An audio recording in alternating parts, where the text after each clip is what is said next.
So Amy Hart is a state historian for California state parks based in the Slow Coast District. She holds an MA in history from Cal Poly San Luis Obispo and a PhD in history from UC Santa Cruz. Before working at California State Parks, she served as a lecturer in the history department and the Women's and Gender Studies department at Cal Poly, as well as working as an archaeologist and historian at Albion Environmental Inc., a cultural resource management company in San Luis Obispo. Her research in graduate school focused on female social reformers in the antebellum period, including women who participated in the abolitionist and women's rights movements in the United States. She has published articles on a variety of topics in 19th and 20th century history and holds a particular interest in California history. She recently published an article on the history of the Dunites, a community of artists who lived in the Oceano Dunes during the early 20th century, as well as an article on the history of Colonel Allensworth State Historic Park, located near Tulare, California. Thank you so much for joining today, Amy, and for hosting today's virtual Mind Walk. And I'll go ahead and hand it over to you. Sounds good. Thanks so much, Monica. And can you see this slideshow up on the screen? Okay, yes. Perfect. Your slideshow, and then you're on a little, your camera's on in the top right for me, at least. Perfect. Okay, I'll go ahead and stop my own video then, so that you can just see the full slideshow. Okay, so hi everyone, thanks for joining. Today we're going to take a little historical tour of Harmony Headlands, which is one of the perhaps lesser known parks in the Slow Coast District, but it's a park really rich in history that we're still discovering and recording. So the only building left in Harmony Headlands State Park is this small ranch house pictured here. So that structure will kind of serve as our centerpiece of the presentation today. So we'll be putting this ranch house in its historical context and discussing what was going on in California during the 19th and early 20th centuries that led to its existence.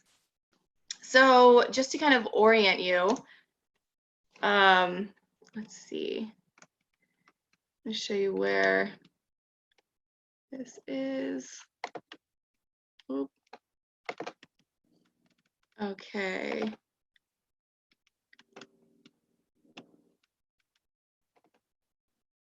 Get our screen share on.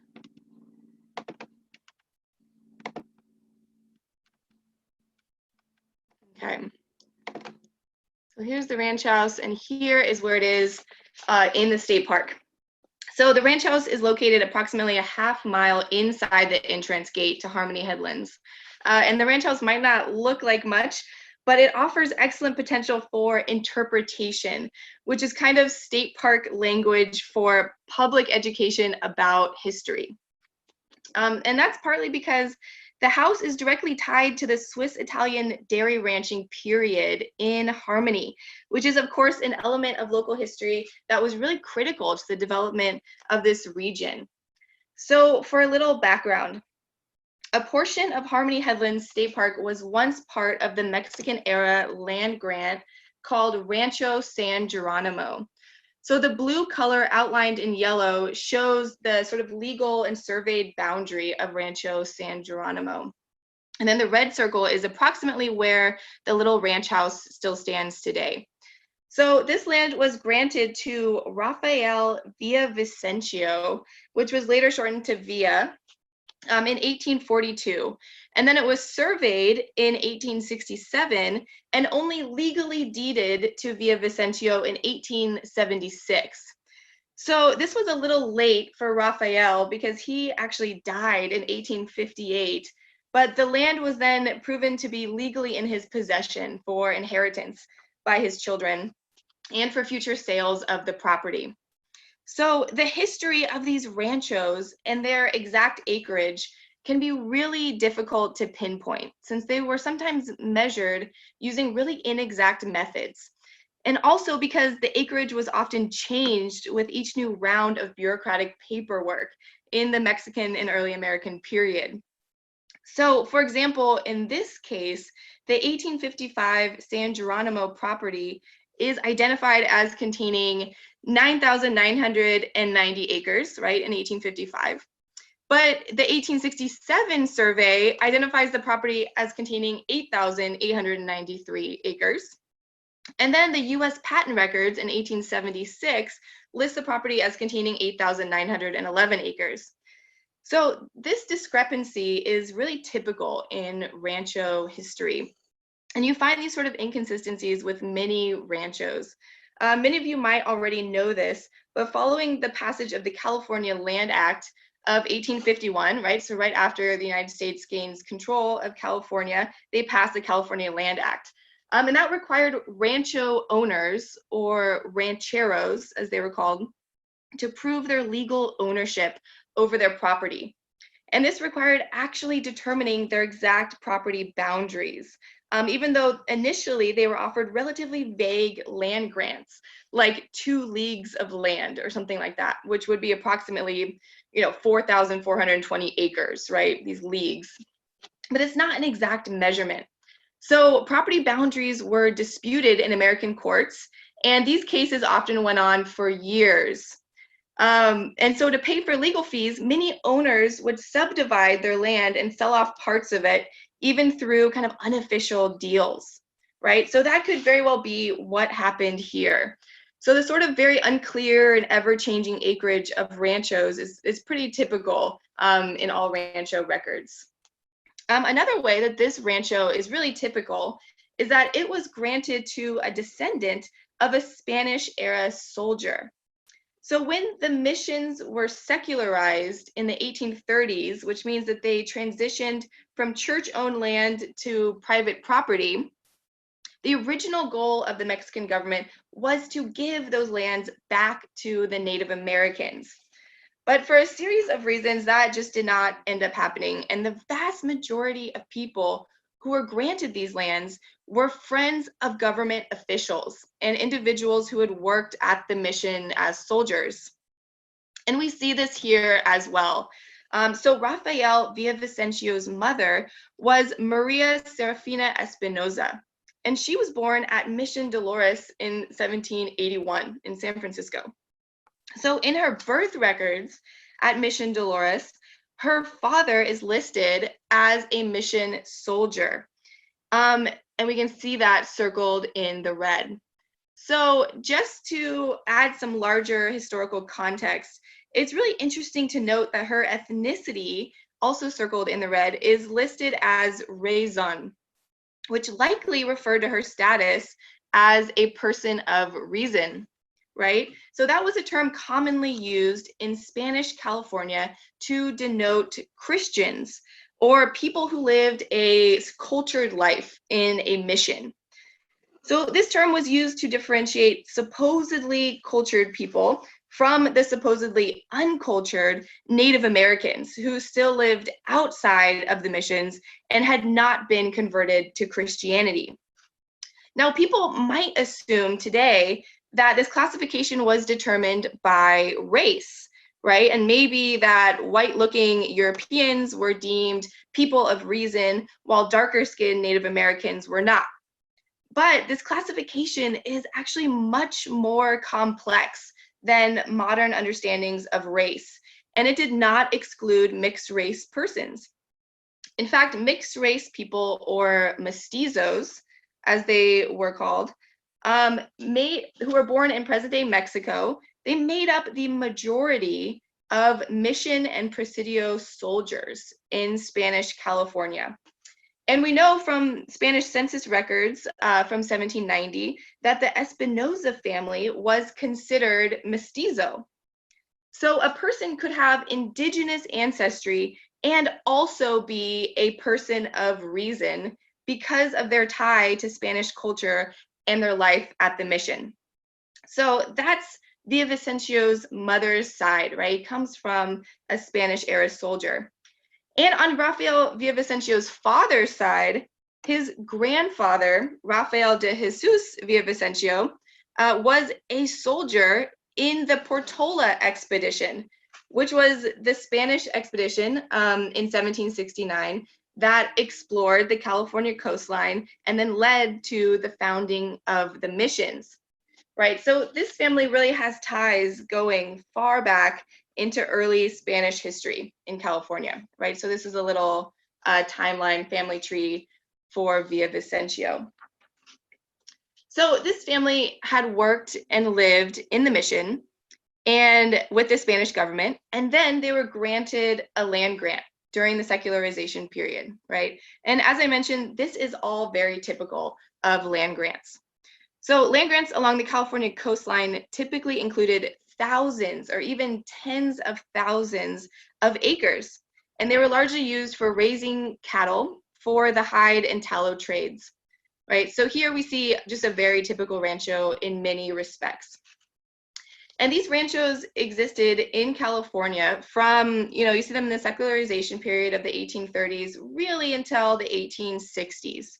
And this land ownership process starts to change, partly because from 1862 until 1864, California experienced a major drought. So during this time, these large ranchos were really devastated by the large-scale death of their cattle.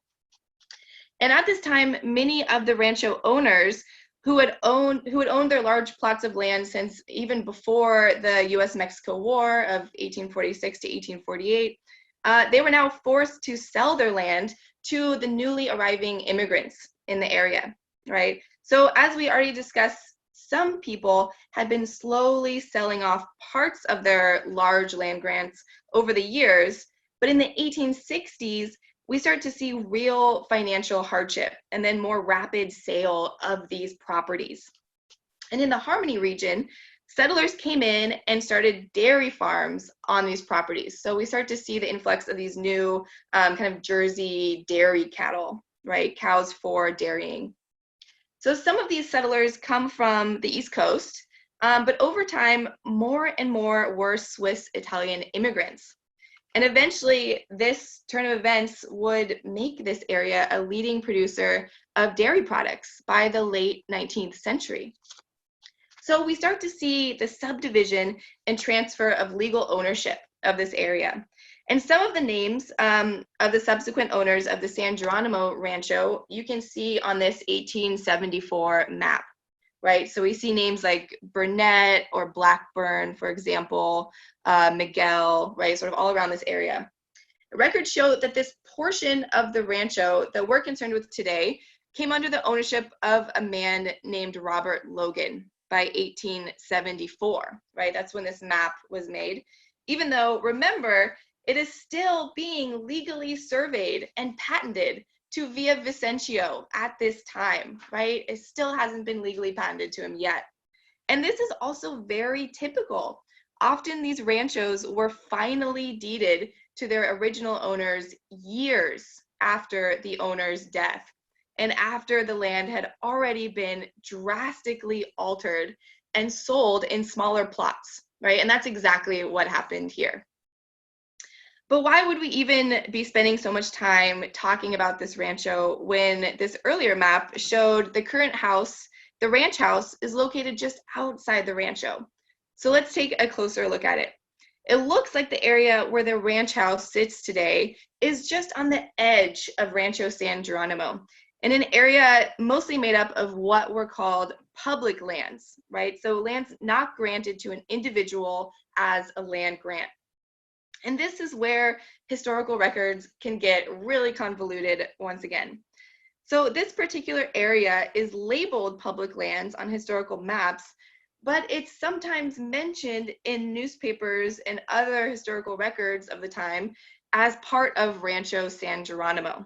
So it's really hard to track down the earliest occupants of these properties and when they purchased their land or squatted on it, right? There's just not clear public land records on this piece of the property in the mid-1800s. We just don't have clear records.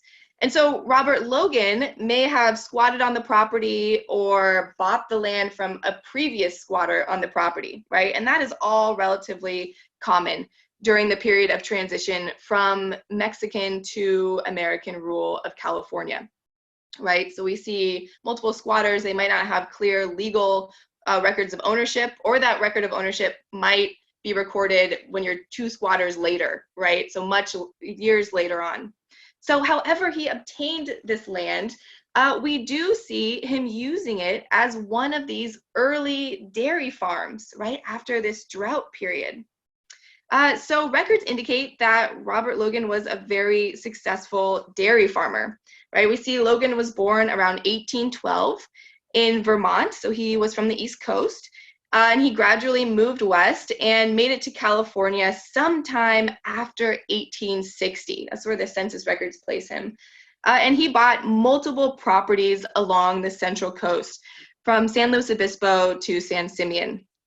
And one magazine from 1875 states that Logan's butter commands the highest market price. So it was considered to be a very, very high quality. And this is where we start to see people kind of taking notice of the quality dairy products that can be produced in the Harmony region, right? And the Swiss Italian dairy farmers begin to kind of move in increasing numbers. So then around 1900, we see Robert Logan's descendants sold his property to the Righetti family. So records indicate that the Righetti family planted the cypress trees that are still on the property, and they built many ranch buildings in Harmony Headlands that are no longer standing today. And it's also around this time that they likely built the basement or cellar that's underneath the current ranch house, which we'll come back to later. So the Righetti family were Swiss Italian immigrants who owned and managed dairy farms all across San Luis Obispo County, right, including the property that is now on Harmony Headlands. So records from April 1881 already list the Righetti family as producing the most pounds of butter of any family in the Cambria region, right? So very successful dairy farmers. And of course, members of the Righetti family, they still live across SLO County today. So the Righetti family represents this sort of first significant wave of Swiss Italian immigrants to the Central Coast in the mid-19th century. And they were really crucial to the subsequent development of Harmony as a productive dairy ranching community. So the Righetti family ensured the continuation of the dairy ranching businesses on this Harmony property by selling their property next to the Storni family, who were fellow Swiss Italian immigrants and who subsequently started their own dairy farm on this property, right? So records, including newspaper and local historical accounts from this period, indicate that the Righetti property, or the Righettis bought this property from Robert Logan and then subdivided the property again and sold a piece to Nicola Storni. So newspapers refer to it as San Geronimo land, and local historians later refer to Storni's property as the former Logan property, right? So it all gets kind of convoluted, but can be kind of pieced together through various sources, even if it's not all clear from the legal records, right? So bear with me because we're dealing with government records after all. So Nicholas Storni buys a portion of the Righetti property, right? And it is his descendants who build the ranch house that still remains on the property today. Okay, so the ranch house was built by the Stornis. So the Storni family owned the dairy farm owned this property from 1911 until 1975. And during this period of the Storni's ownership, the property is known as Sea West Ranch. So Nicholas Storni is the original owner of the 3 generations of Stornis who would farm on this property. And Nicholas Storni was born in 1847 in Switzerland and came from a Swiss-Italian family with a Swiss father and an Italian mother. So he immigrated to San Francisco in 1876 and then soon after that moved to San Luis Obispo County. And Nicola and his wife, Caroline Biagini, engaged in the dairy ranching business at these properties that they acquired all across San Luis Obispo County, including at present-day Harmony Headlands, right? This wasn't their only property.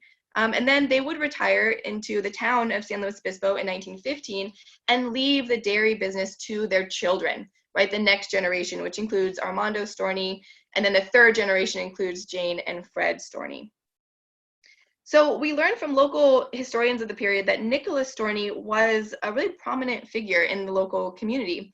He improved the education system in Cambria, and he helped establish the first bank in Cambria. So Nicola and his wife, Caroline's son, Armando, would take over the dairy ranch, right? And then the third generation after that. So you might have heard of the rich Swiss, Italian, and Portuguese heritage along the Central Coast, right? It's really critical to history here, especially in the Harmony area. So to give a brief background on this wave of immigration, we have to kind of step back and look at what historians call the push and pull factors of immigration, right? Or the factors that pushed these groups out of their original location and then pulled them towards the United States. So let's quickly look at these factors. So Portuguese from the island of the Azores, marked there on the map, were suffering from overpopulation in the mid-19th century, which was further complicated by the damage that was wrought by a strange series of dozens of massive earthquakes that occurred during the 1840s to 1860s, right? So a lot of earthquakes happened during this period. It's very strange in Portuguese history. And this ends up pushing them out of their country to seek new economic opportunities. So many of these immigrants arrived originally on the East Coast, but then the gold rush would pull them to California. So many of them become whalers, especially in San Simeon, and then eventually some of them would become dairy farmers. And Swiss Italians at this time suffered from the kind of economic uncertainty of the Italian nationalist movement of the 19th century. So Italy was consolidating into a nation during this time, and it really impacted the border areas that were either absorbed by the new nation of Italy or would be excluded from it and then have new tariffs imposed on importing goods, right? So the Swiss Italians, who eventually made their way to the Central Coast, they came primarily from this area highlighted in the picture here, the canton of Ticino. So that's a district along the southern border of modern Switzerland. And they were already dairy farmers in this region. And their cheese production had been sold primarily in Austrian provinces, which were later absorbed by Italy. So that essentially cut off those markets to easy trade during this period. In addition, a series of floods, devastating floods in 1868, would lead to a wave of people being pushed out of this area. So it's really interesting. We have kind of another instance of natural disasters from around the world really shaping our history on the Central Coast. So most of these people came to California following positive reports from earlier Swiss Italians who had initially been pulled to the region by the gold rush, right? That was a big pull for many people to California in the mid-19th century. So many of them initially came to the Bay Area where the dairy industry was thriving already in the mid-19th century. And then in the 1860s and 70s, they moved down to the Central Coast to start new dairy farms on those previous rancho lands. So this group makes up a growing population during this period that we're discussing. So in census records of 1870, we see 109 Swiss Italians living in the coastal ranges south of San Francisco. That's how many were counted in 1870. But by 1930, in that census, we see over 6,000 Swiss Italians counted in the census in this area, right? So these favorable reports from the previous generation led to increasing immigration and long-term settlement in the area. But we should remember that San Luis Obispo County was particularly isolated during this period, right? So shipping products anywhere just kind of took a long time, right? And it had to be done without refrigeration. So this meant that milk just could not be transported fast enough into larger markets in San Francisco before it spoiled, right? And so this meant that dairy products needed to be preserved so that they would last longer in transport, including by turning the milk into butter and cheese, which slows the process of rotting. So we start to see SLO County turned into a major producer of butter and cheese, and even a leading producer for the entire state by the 1890s. So that's a little background on the Swiss-Italian immigrant population, right, in the area. And here is where we take kind of a slight detour from the dairy farming history to talk about what was going on down the road at the coastal cliffs of Harmony Headlands at this time. So nearby properties along the Harmony coastline were rented to Chinese families who farmed seaweed. So seaweed farms dotted the coastline from Cayucos to San Simeon from as early as the 1860s all the way through the 1960s, right? So about 100 years. And multiple families participated in this enterprise, right? And they left enough of a mark of their presence that the cove just south of Harmony Headlands is known as China Harbor, as you can see from this present day Google Maps image. So, of course, there were many factors that also pushed Chinese immigrants out of China and pulled them towards California in the mid-19th century. So perhaps the most significant kind of push factor were the Opium Wars that lasted from 1839 all the way to 1860. So in a very kind of simplified explanation, the Opium Wars essentially led to many Chinese people becoming addicted to opium and China becoming impoverished and the British government gaining greater economic control over China. Sort of this really devastating period in Chinese history. And so the Chinese are looking for economic opportunities elsewhere. And a big pull factor bringing them to California, you've probably guessed by now, is the gold rush, right? Just like all these other groups. So thousands of Chinese immigrants arrive in California for the gold rush. And then eventually many will go to work on constructing railroads around the country afterwards. But some will come down to the Central Coast and begin farming seaweed. So seaweed was a delicacy in China. And so when these families arrived, they recognized edible seaweed that naturally grows along the Central Coast, and they began to harvest it. So historical records indicate that ulva, or commonly known as sea lettuce, was the preferred type of seaweed that was farmed by these families. So the seaweed was shipped to larger markets, typically in San Francisco, and then from there it was often shipped to China. So there are very few records that were kept on the seaweed shipped from Central Coast ports. And that makes it really difficult to determine kind of the scale of seaweed harvesting that was happening in this region. One of the few existing records indicates that $3,000 worth of what was vaguely called Chinese products were shipped from San Simeon in 1869, right? So we know they were present at that time, but maybe the people in the shipyard didn't know what to call these products, didn't even know about seaweed. So they just vaguely refer to them as Chinese products. So we know that seaweed grows naturally on the rocks along the shore at Harmony, right? You can still see them today if you take the walking path all the way to the cliffs. But not only edible seaweed grows there, but many different kinds of seaweed. But these Chinese families wanted to encourage only sea lettuce to grow there. And so they would burn away undesirable varieties of seaweed in the area using kerosene torches. And this would encourage only sea lettuce to grow to maturity, which would take typically about 4 months. And then they would harvest the mature seaweed leaves and wash off all the sand, and then carry the leaves up the bluff where they would be dried in the sun on the cliffs before shipping them out for sale.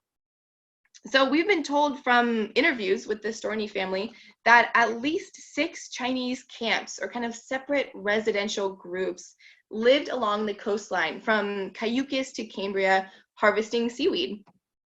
And the Yim family was the closest family, Chinese seaweed farmers, to the Storney ranch house. So they lived on the neighboring property, right? It was still owned by the Righetti family, but they used the Storney's Road to access their house along the coast, right? So when you walk that walking path, that's kind of the entrance road in where you cross over what was Storney Ranch property into Righetti Ranch property along the coastline.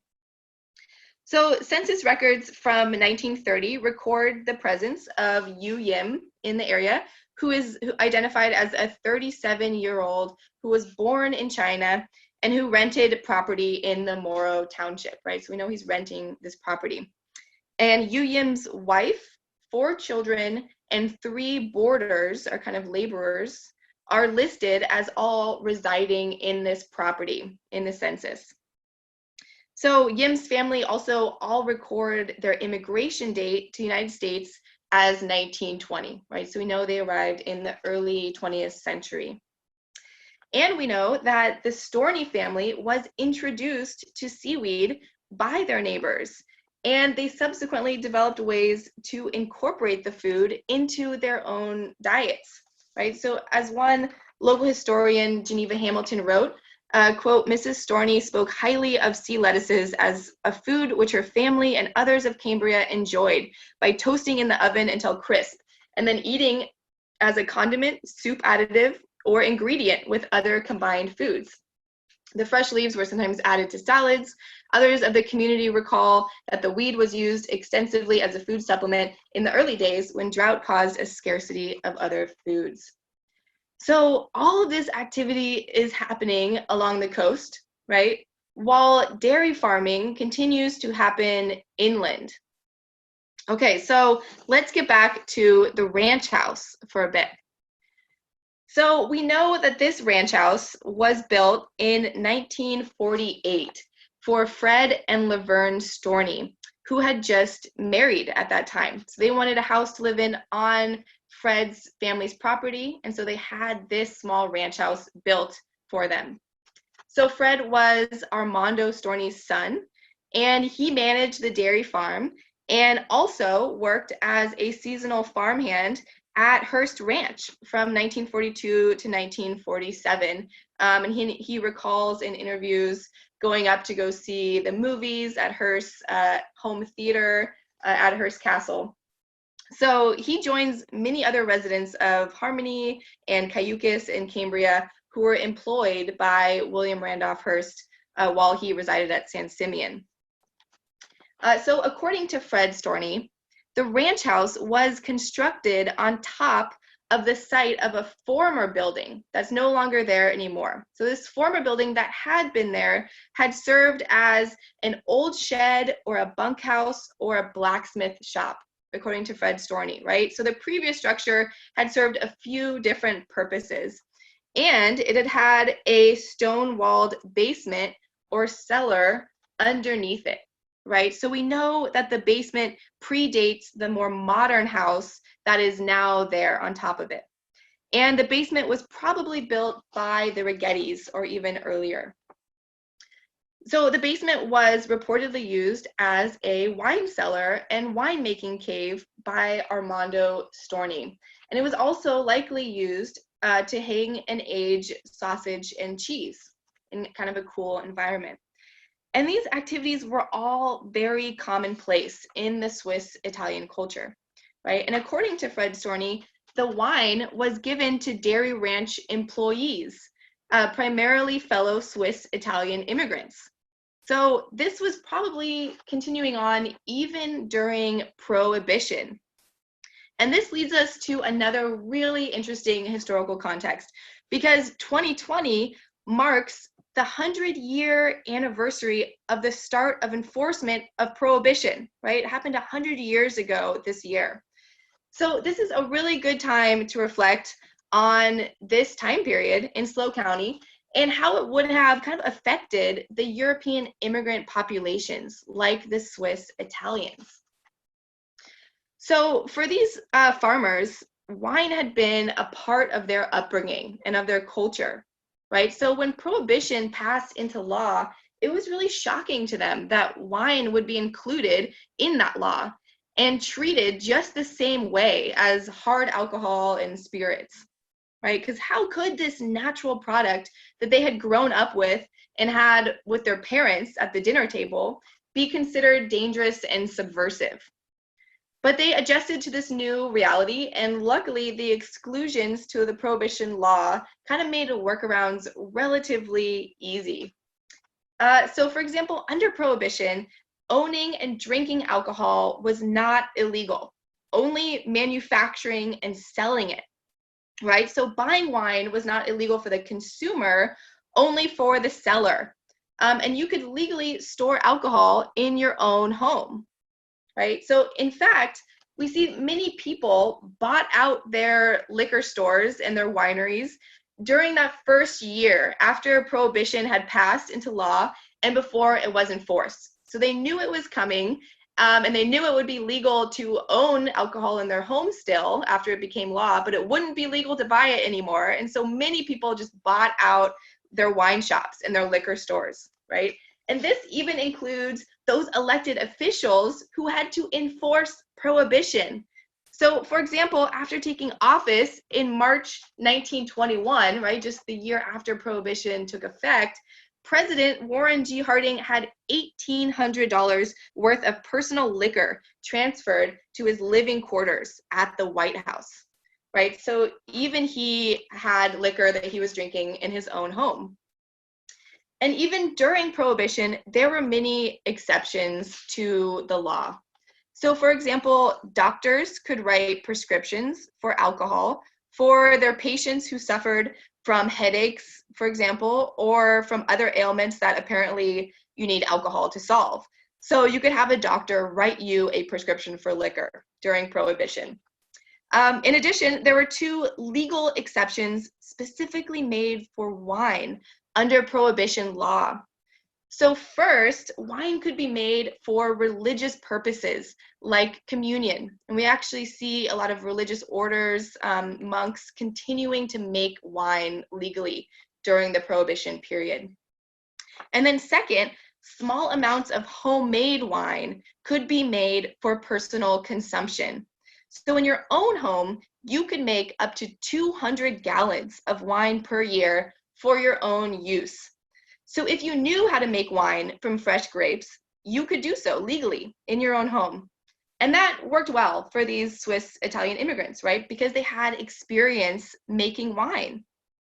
And kind of as another fun historical fact, many people, of course, did not know how to make wine in their own home, right? And still do not, of course.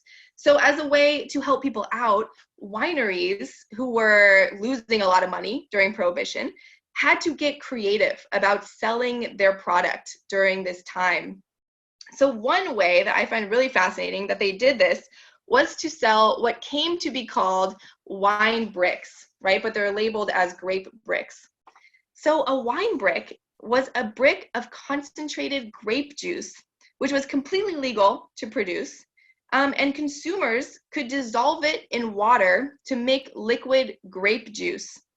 And if they started the fermentation process with this grape juice, they could also turn these bricks into wine. And winemakers, of course, knew that people wanted wine, but they couldn't legally tell people how to make wine. So what did they do? Well, they printed instructions as a warning label of what not to do with this product. So if you were to purchase one of these bricks, on the package would be a note explaining how to dissolve it into a gallon of water. And then right below it, the note would continue with a warning instructing you not to leave that jug of grape juice unattended in your cupboard for 21 days, or it might just ferment and turn into wine, right? So that warning, of course, actually told you how to make wine, which you could then legally consume in your own home. So in addition to this, the warning labels with instructions, it was pretty clear what these bricks were meant to be used for, right? When they were advertised as coming in many different grape flavors, including Burgundy, Bordeaux, and Riesling, which of course are types and regions of wine, right? So these wine bricks ended up saving some wineries from bankruptcy during Prohibition and were a really creative way to sell their product. So I don't really know if the Storni family and other Swiss Italian immigrants in the area reverted to using these wine bricks, but probably not, because they knew how to make actual wine from grapes, right? And they knew people in the area who made wine. So many of them would plant arbors of vines outside of their ranch houses. And some even used mission grapes that had been in the area since the 1760s, right? Since the missions first started in the Spanish era. So I have not been able to confirm whether the Storni family specifically grew grapes on the property, but we do know from interviews that he purchased grapes from York Family Winery, which is a winery in Templeton, which had a lot of Swiss Italian customers, and which exists today as Epic Estate Wines, so still around today. So this was a really big part of the culture in the early 20th century, and it's revealed in the footprint of the house, right? We see the cellar built into the house construction. So let's take a closer look inside the house for a moment. So it's a really simple structure, right? It has one large room, a bathroom, and a closet. And it's served in recent years as a docent or kind of volunteer headquarters and break room for the park. Before, it was deemed structurally unstable a few years ago, and now it's all boarded up. And we're trying to figure out what to do with it. Perhaps one of the most interesting things that's still left inside of it is this old wood stove. So after looking into this stove, it became clear that this is a Franklin wood stove. So Franklin stoves were initially invented in 1742 by Benjamin Franklin, right, their namesake. But they are still in use today, so they can be pretty difficult to date. However, it looks like this one is a vintage Sears Roebuck Franklin wood burning stove. So model 143, 435, right? So being produced by Sears, the big box store, doesn't necessarily narrow down the date range because Sears had just been around for so long. But after looking at the model number, it looks like this model was produced in the 1970s and 80s, right? That's when these were sold by Sears. So even though it's modeled to look like an antique stove, in reality, it doesn't seem like this was actually original to the house, to the ranch house. And then looking outside of the ranch house, there's really very little left around the property. So none of the other farm buildings remain, but you do see clues to a larger farming operation that once existed there. So for example, you see the remains of what appears to be an animal watering trough here, which is located just a little ways away from the ranch house. You see kind of water piped into it. It appears that that's might have been what it was used for. So the Storni family departed from this property around the mid-1950s. They stopped dairy farming around then. That's when family-run dairy farms were kind of no longer economically feasible. And health standards had essentially transformed dairy farming into a large-scale business operations, right? It just wasn't really feasible anymore to have a small family-owned dairy in their minds. So the Storni family leaves the property, but they continue to own this property and rent that farmhouse all the way through the mid-20th century, right? They rented out to other families. And during this time, they attempt to sell the property multiple times. And it looks like the deal is going to go through multiple times throughout the mid-20th century, but then it kept falling through.